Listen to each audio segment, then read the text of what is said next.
Pinagmamalaki ko ang probinsya namin, walang iba kundi ang Cagayan de Oro City. Mahilig ako magluto at hilig ko rin ang pagsiservisyo sa bayan. Tara po, pagsaluan po natin ang aking masarap na kwento dito sa Kusina Partner.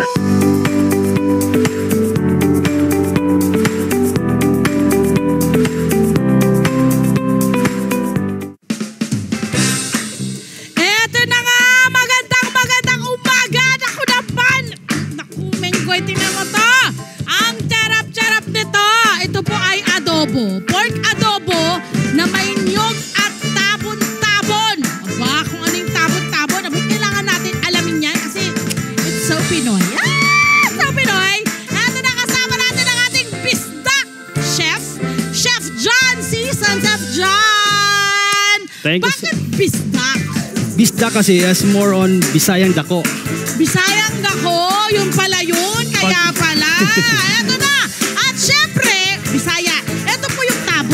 Pwede yes. pang ipaliwanag sa amin. Saan galing ang tabon-tabon? Actually, yung tabon-tabon is made in Mindanao. Nasa Mindanao? Yes. Yan, siya. Okay. Ito kasi magagamit yan sa mga gata, suka, ito, mga kilawin. Doon yung kilawin. Ano siya, para siyang garnish? Pang-garnish? Hindi, no siya. Para siyang katas lang siya. Panglasa? Panglasa lang siya. Katas lang siya. Kaya yung aroma niya. Favorite ko ang kilawin. Maganda. Kasi bihira mo siya makikita dito, ma'am. Sa Maynila, sa Metro Manila. Yes. Kadalasan yan doon nga sa Mindanao. Kaya kasi isa po siyang prutas na endemic at native sa Mindanao. Particular na po sa Northern Mindanao at Camiguin. Yes, Camiguin. Ikaw saan ka bang Cagayan de Oro siya, pero malapit sa Camiguin. Marami din yun doon. More than Lanzones talaga. Masarap din yan. Pampasim daw ito ng mga taga Mindanao. Yes, pampalasa to. At syempre, ito raw ang sinasabi niya sa Kinilaw. Nung bago pa man dumating yung mga Kastila, yan na raw yung pampaasim ninyo. Yan yung usula. Pag nakita ng Kastila, ito yung nakita nila na parang gata nung panahon na yun. Diba tubig? Nagputi-puti siya. So, combination siya, sa atin is gata. May katayan? Hindi, yung gata na is parang coconut style niya. Pero sa unang panahon Kastila, ito yung coconut style nila. Kasi pag nagpipigain mo siya. Ito, pag piniga mo ito. Yung laman ha, itong nasa loob. Yung nasa loob. Yan, yung nasa loob. Yung nasa loob, pag pinigayan, anong magiging, kumbaga, flavor na meron? Puting-puti siya. May white-white ka na halo siya. Ay, interesting. Kakaiba siya, ma'am. Oo, ito rin daw ay may mataas na phytochemicals, antioxidant din siya at mataas. Wow, na anti-cancer potential daw ito na panglaban. Yun, tama. Wow! So masarap pala yata magpapapak nito. Okay, ginamit mo to sa mga lutuin mo para i-highlight. Yes, highlights. Bilang at twist lang luto. Kasi pag kilawin, may suka, di ba?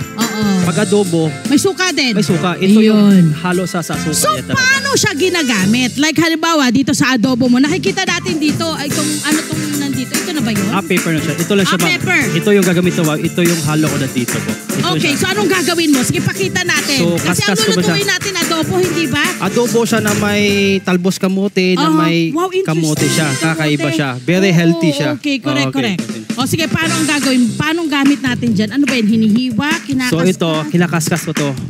Yan. Patikim nga saglit. Pwede ba tikman yan? Ayun ako, ma'am. Kahoy yan eh. Parang kahoy yung lasa niyan. Oo. Malay ko. Iba lasa kahoy talaga eh. Matigas lang siya. Matigas na siya. Kailan siya nagkakaroon ng flavor? Hindi siya flavor. Parang papaganda lang siya ng parang siyang gata style niya. Okay, sige. So, yes, hiwain siya, gano'n. Matigas eh. Yan. Matigas siya. So, ganyan mo lang siya gagawin. So, meaning, chef, lalabas yung flavor ng tabon-tabon. Lalabas yung flavor ng tabon-tabon kapag yan ay niluluto na. Yes po. Doon lalabas. Doon lalabas po. Yung creamy taste niya. And then yung asim taste. Yung asim niya, taste niya. So, chef, eto na yung ating tabon-tabon. Tinanggal natin dito sa pinaka-shell niya. Yes, okay. tabon-tabon. So, meron ho kasi kami nakikita ang mga tabon-tabon. Dahil nga hindi kami lumaki sa Mindanao at hindi pa rin ako nakakita ng tabon-tabon. Actually, it's my first time na makakita. nakikita namin kulay puti. Puti Madali talaga. siyang tanggalin. As in, kutsara lang, nakukuha na niya yung nasa gitna ng tabon-tabon. malambot. So this one, bakit brown na siya at matigas na siya? So actually kasi, Sige po, habang hinihiwa natin. pag yung tabon-tabon kasi, pag tumagal siya ng mga 1 week to 5 days, pag hindi siya kasi kailangan bunga talaga. Pag pure na fresh talaga, dun malambot talaga yung hiwain talaga yan. Pag ito, Meaning, kagagaling pa lang ng puno, binuksan mo, yun ang magiging malambot. Yes, Yun tama, yung tama. white. Yeah, white. Okay. Pag tumagal ng 3 araw hanggang ilang araw pa, after 3 days, magiging ganito na itsura yes, niya. 5 days siya. Kasi nga trinavel pa raw ho ito mula sa CDO. GDO. Ayun. Mindanao, So magiging ganito. magiging ganito siyang Pero kulay ka. ang lasa nila ay nagbabago ba? Magkakaiba ba ang lasa nila? Hindi, Kasi yung doon sa alam natin, yung ginagamit nilang pangtanggal ng lansa, dahil ginagamit sa kinilaw na Kinilaw isda, talaga, isda. pantanggal. Patanggal. Pero itong gamit mo rito sa tabon-tabon na meron tayo ngayon na tumigas na, ay ano po ang gamit niya ngayon dito sa inyong adobo? Pampaaroma siya, pantanggal siya ng lansa ng adobo. Pag Okay. nagpagigisa ka ng bawang sibuyas, yun yung halo ko sa suka, yun yung papabuhay ng matagal ng buhay yan. Yes, so. Okay. So ito, Sige, ayan na. pero mostly kasi mga tabon-tabon kasi puti talaga, pure talaga. Yes, yung Yes. fresh. So Fresh dapat talaga. dapat pala fresh ang kinuha Oo. natin para nakita natin na madaling matanggal. Pero ito raw, pwede pa rin. Pwede pa rin daw tong gamitin. Pwede pa siya. Pag umabot siya ng 1 month, hindi na pwede yan. Kasi sobrang itim siya, bulok na talaga siya. Oh, Yes. yun pala yung Yes. doon. Okay. Parang same ba yung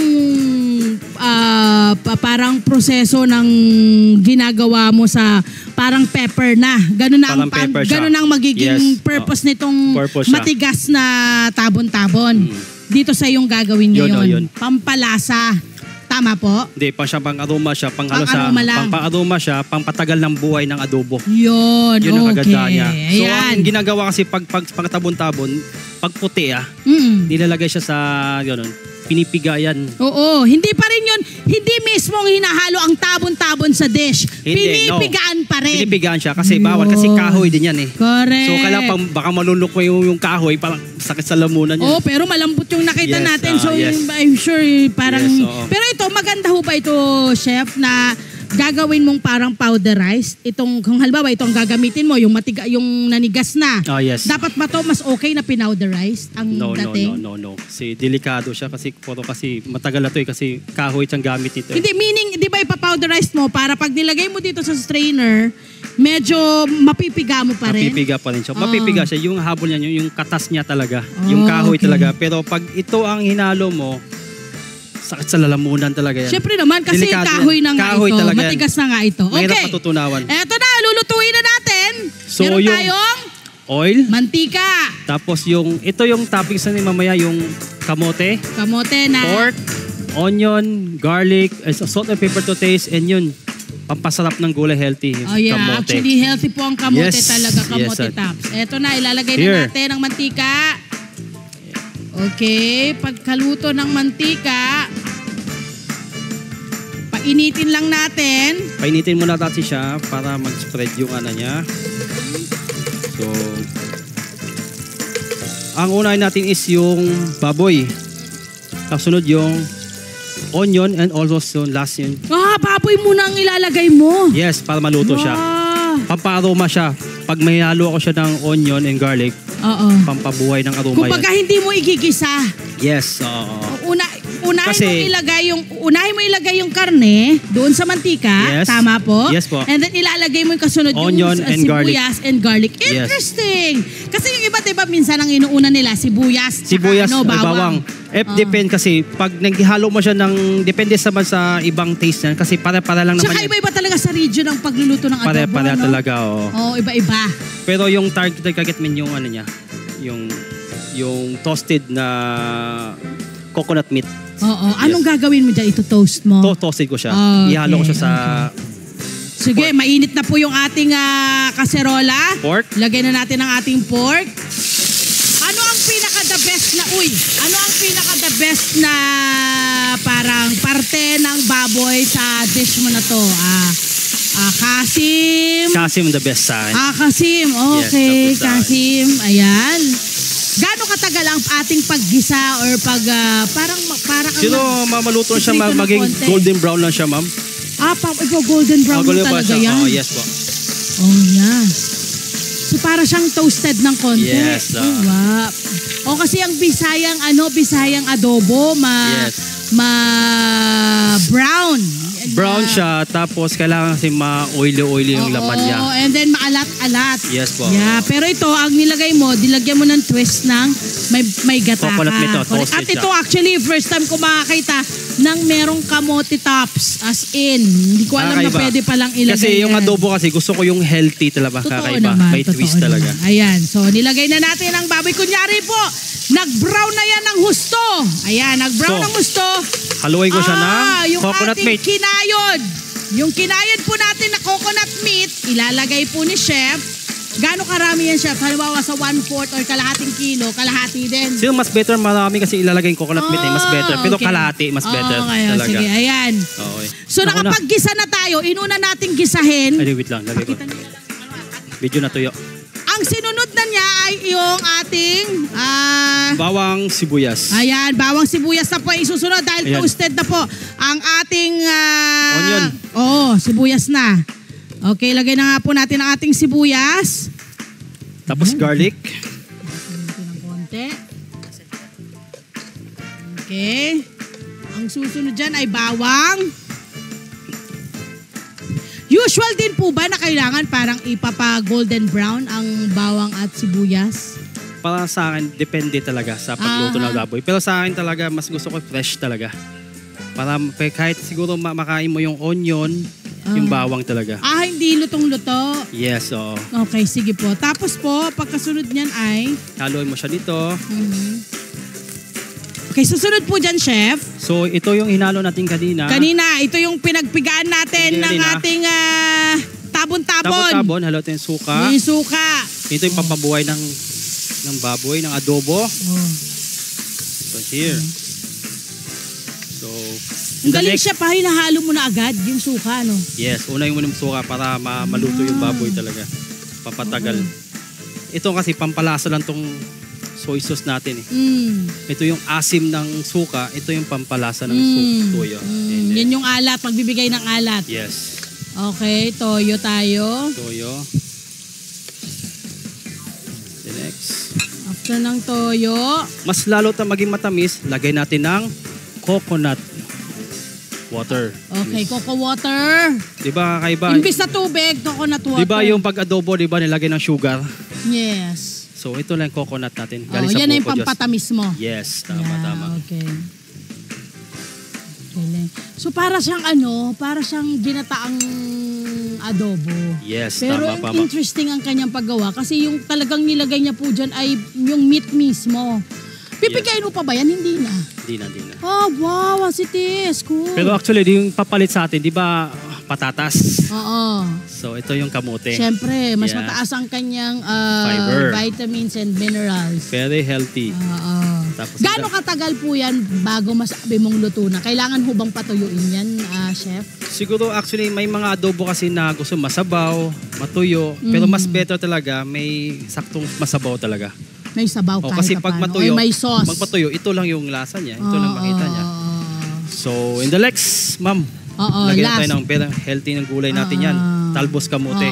Talbos ng kamote. Yes, Ayan. So, siyempre pag nilagay niyo na po yung talbos ng kamote, ibig sabihin nun, kakainin niyo na yan agad. Ito na yung magiging itsura niya. Yes. Ang galing, no? Ang daming mga, ang ganda ng prosesong involved. At kahit na paano ho ngayon, marami tayong natutunan tungkol sa tabon-tabon na hindi lang pala siya puti, nagiging brown pala siya. Brown, yes. Ayon kay Tama, Chef tama. John Ayan. Season. Tapos, pag matigas na, ay pwede mo siyang hiwa-hiwain. Tapos saka mo siya ngayon ilalagay sa strainer.